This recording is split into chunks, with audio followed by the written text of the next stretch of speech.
Johnny, Johnny, Johnny, over here, right here. Here I am. Hey, Maddie, what's up? Johnny, I heard you got your shots yesterday. My mom says she doesn't want me to get mine. She's scared I might get autism or something. Gee, Maddie, that's too bad. Doc saved my life by giving me my shots, you know.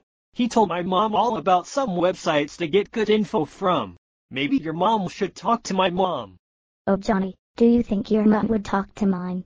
I don't want to get sick and die. I want Doc to save my life too. Of course she will, Maddie. Don't be scared. Let's get your mom and go to my house right now. Okay, thanks, Johnny. Wait for me.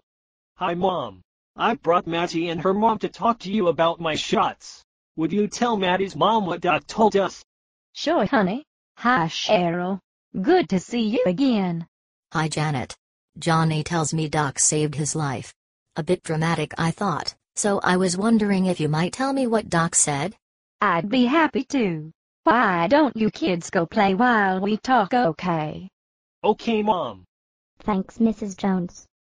Come on, Cheryl, let's go talk in the living room where it's more comfortable. Thanks, Janet. Janet, I'm really scared to get Maddie vaccinated. I've read so many negative things on the internet. Oh, honey, I did the very same thing. And when I ever told Doc that I thought that Johnny getting the disease was better than the vaccine. Boy howdy, that poor man almost blew a fuse. Oh my goodness. Janet. What did he do? Well, honey, he took me to the hospital to see a little bitty baby with a whooping cough. He explained how the baby was too young for shots, and he relied on others around him to be vaccinated to protect him from getting sick. Unfortunately, his own mama wasn't immune and passed a terrible disease on to him only 2 months old. The poor little thing, fighting for every breath. How could I have ever thought that was better than a little crankiness and a low-grade fever? Oh, Janet. How awful. I was considering having a pox party to infect Maddie with chicken pox to avoid the vaccine. What was I thinking? I know, I was thinking about that very same thing after reading an anti-vaccine website's rantings. 50s, it just makes me so angry that those people can put so much false information out there for everyday moms to read. Me too. What are we going to do about it? We can't let more scared moms fight with their doctors about vaccinations when it's the right thing to do. I agree. I'll have my husband watch the kids and we'll go talk to a scientist friend of mine. He'll give us the scoop on vaccines. Great. Let's go. Honey, will you watch the kids? Hello, Professor. Good afternoon, Janet. What can I do for you today? Well, Professor, my friend Cheryl and I were wondering if you could tell us a little about vaccines and how they work to protect our kids. Certainly, ladies. I'd be happy to educate you. Why don't we go to my office? Thank you so much, Professor. Professor, we are concerned about the large amount of bad information on the internet regarding vaccines. And we were wondering if you could help us decide how to counteract it.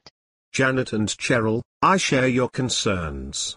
So many of my pediatrician friends tell me that more and more parents are afraid of making their children sick with vaccines. The odds of the children becoming seriously ill are slim to none. Then why do some of them die, Professor? Or get sick right after their vaccinations? Well, Janet, some children may be allergic to the ingredients in the vaccine and this is not known until they get the first one. There is also the possibility that the child's immune system was not stimulated enough to cause protection from the disease, and so they catch it anyway. Well, what about websites like vaccinedangers.com? Their statistics sound impressive. That's right, and that woman Barbara Lowe Fisher, and Andrew Wakefield. They sound like they know what they're talking about. They even have a medical journal called Medical Veritas. They say they are peer-reviewed and the articles look real. Oh well. Looking real and actually being real are two different things, aren't they? On the surface, Medical Veritas looks impressive, but take a look at the contributing authors. Ask yourself if any of them have any real knowledge of vaccines.